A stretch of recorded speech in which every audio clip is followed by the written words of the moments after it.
Miss Blackwood was definitely well-versed in literature herself. As she contained titles of books so rare I doubt some of them are still in print anymore.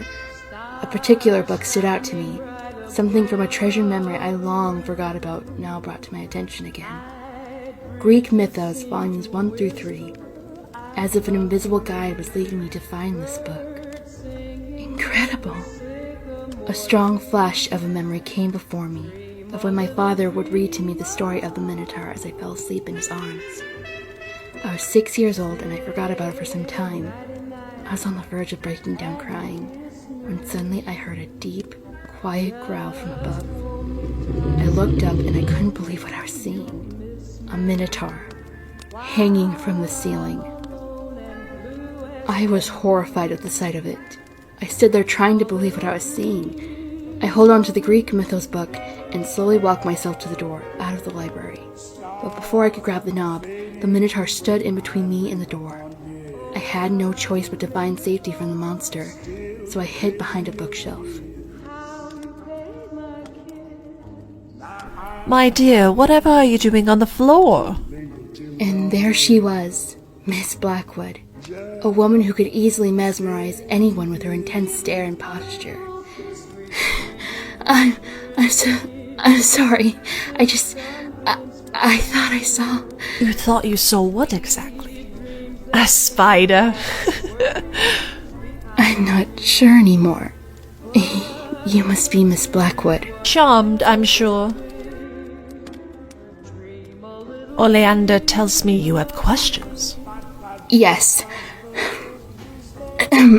Oleander told me you knew about my hobby, and I don't believe we've ever met before.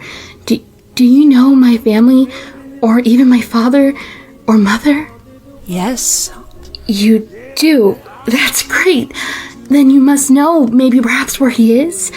No one else in town was told or can tell me where he is, even though he's technically owned half this town for years. It's been over a decade since he left me. My dear, he isn't far. I'm sorry. Do you know exactly where he is? Why, he's right here. In this very house. Are you serious? Is that why you brought me here? Is he here now?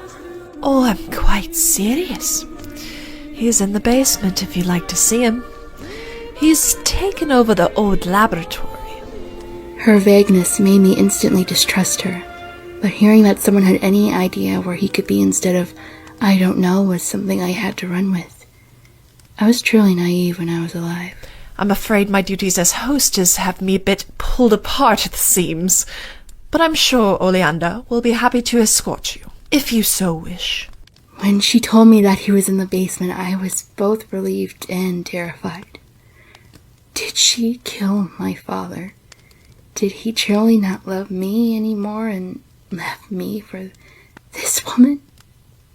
Whatever I may have been thinking, she was kind enough to have Oleander escort me to the basement to find him, and I knew I could trust Oleander.